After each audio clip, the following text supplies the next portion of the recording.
My name is Gaia Athena and today I'm bringing you a tag video. The original tag is by Matt from This Is Me. Today I'm bringing you the Pixar Book Tag, and I was tagged by Telly Shelf in the comments of her Pixar Book Tag. I will leave a link to her channel down below. Telly, thank you for tagging me, and I hope you all enjoyed this video. The first prompt is Cars, and for this you need to find a book in which the characters go on a long physical journey. Now I don't have a DVD or a Blu-ray of Cars, so Planes is my substitute. And for this I have two picks. The first one is Amy and Roger's Epic Detour by Morgan Matson. In this book Amy and Roger go on a road trip, and I personally I really liked this book, although it's not my favourite Morgan Matson book. I quite enjoyed seeing these characters driving all over the United States. In this book, Amy's mother decides to move from California to the east coast of the United States, and so Amy has to get the car from California to the east coast, and she has to drive all this way, and Roger is joining her. I don't quite remember exactly because I read this book quite a few years ago. Interestingly enough, I read this book when I was on a road trip myself, so because of that it has like a little place in my heart, even if it's not my favourite Morgan Matson book. So yeah, I like this one. The next pick I have for this is Becoming Chloe by Catherine Ryan Hyde. This book is about Geordie and Chloe, and Chloe is, I believe, depressed, so Geordie takes her on a journey throughout the United States, meeting some nice places, seeing some nice places, to try to show her that there is still good in the world. It's been a while since I read this. Again, it's not my favourite Catherine Ryan Hyde book, but it was a nice read. The next prompt is for Inside Out, which I thought was a great movie, and for that is a book about the mind. And I also have two picks for this because I wasn't sure if it was meant to be fiction or non-fiction, so I have one of each. The first one I have is non-fiction, and that is A Field Guide to Lies and Statistics. This book is basically about statistics and how people can sort of twist them to try and sort of tell a different story than what it actually is. And I thought it was a really interesting insight into how the human mind works and progresses things. And I found this personally a really interesting read. It also has some like graphs and examples and things, and I found it a really interesting read. The next one I have for this prompt is It's Kind of a Funny Story by Ned Fazzini, and this is fiction. This is about a character called Greg, who is, I think, depressed and also thinks about suicide. And in this book he has to go to, I believe, a mental hospital or something like that. So this book is about that and the other people he meets there. It's been quite a few years since I read this book. I remember quite liking it when I first read it. I have to say I don't remember a whole lot about it from now, which that's no fault of the book, that's just my memory. I don't remember a lot of most of the things I read. So, but yeah, I remember really liking it, and maybe I'll reread it sometime. I will say the sad thing is though that the author was depressed himself, so it is on Voices, but the author, I believe, committed suicide a few years ago, so in that sense it is quite sad. It is nice though that he did publish this book, but I find it sad to think about.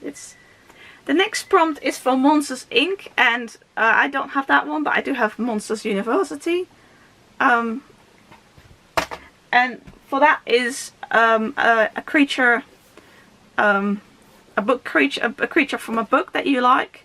And there are many nice book creatures, I think. I picked Tug from the Ranger's Apprentice series. He's a very special horse. He was just one of the first things that came to mind. There were a couple of other creatures also that came to mind, but I felt I had to limit myself. I have read all the books in the main series and most of the books in the like spin-off series, and I really like this series. Tug is a ranger's horse, especially bred for the ranger's purposes. It's a lot smaller a horse than a lot of the sort of more yeah, bigger horses. But the nice thing about Tug is that he can be really fast and always outruns the other ones in the long run. You need to give him a special command in order to get on the saddle and stuff like that. So the next prompt is for Finding Nemo, and for that you need to pick a nice father from a book. The best book dad, I believe. For that I picked Tamil Thor from the Wheel of Time series by Robert Jordan, and the last few books are written by Brandon Sanderson because Robert Jordan unfortunately died. Tamil Thor is Randall Thor's father, and this is the first book, and I quite enjoyed their relationship. The next prompt is for Brave, and for this you were asked to pick a book mum, so a mother from a book that you liked. And for this I'm picking Molly Weasley from the Harry Potter series. I picked Harry Potter and the Chamber of Secrets because I can't remember, I don't think she played a huge role in the first book, so that's why I picked up the second book to show you. I think she's a great mum. The next prompt is for Toy Story, and for this you had to pick a book from your childhood that you think people now should read. And a lot of the books I read in my childhood are written by Dutch authors, and I thought I should pick something in English so that people, yeah, I think most of my audience are not from the Netherlands, so that people could actually read it. And I picked a couple of books by Roald Dahl. I picked The Witches by Roald Dahl, which I also have. This is my old Dutch copy, and then a few years ago I got the English copy. This is about a boy who encounters some witches. I really liked it. Then I picked Matilda by Roald Dahl. This is about a girl who gets sort of magical powers and who is in a family who don't really understand her. I also really liked this one as a kid. And the last one I picked is Charlie in the Chocolate Factory, or in Dutch, Shaki in de Chocoladefabriek. This is my old Dutch copy, as you can maybe tell by the yellow of the pages. And I also really enjoyed this one. This one is about a boy and his family who are very poor, and the boy finds a golden ticket in which he gets to go to Willy Wonka's chocolate factory, and it's a great read. The next prompt is for The Incredibles, and for this you need to, if you wanted the superpower, what it would be. And for that I would pick, I think, telekinesis, so being able to move objects. I don't really know why I would pick this, but it just appeals to me a lot. If I get really down to it, what I would like is the ability to manipulate atoms and molecules and even subatomic particles, because then you could do a lot of things, but that would maybe be a bit overkill, so telekinesis is a bit more specific. The next prompt is for Ratatouille, and that is to pick a fictional food you'd like to eat. And for this I picked The Beach Cafe by Lucy Diamond, because in this book, The Beach Cafe, there's a beach cafe that has lots of nice food and buns and rolls and things like that. I have to say, I found this prompt a bit difficult because I don't always remember what food comes from what book. This food is not like fantasy food, this is a realistic book. And I don't quite remember all the stuff that was in it, but I remember really liking all the food items that were described in this book. Oh, in this book, by the way, Evie's aunt Jo dies, and she had a beach cafe and she leaves it to Evie. So Evie inherits this cafe and she has to try to make it work. I should probably point out that Evie's jobs never really work out, and so when she inherits this cafe she grabs a chance, and yeah. Well, I enjoyed this book a lot. Then we have the prompt for Up, and for this you need to pick a book that made you cry. And for that I picked Don't Let Me Go by Catherine Ryan Hyde. This book is about a 10-year-old girl named Grace, and Grace and her mother live in an apartment building, and Grace's mother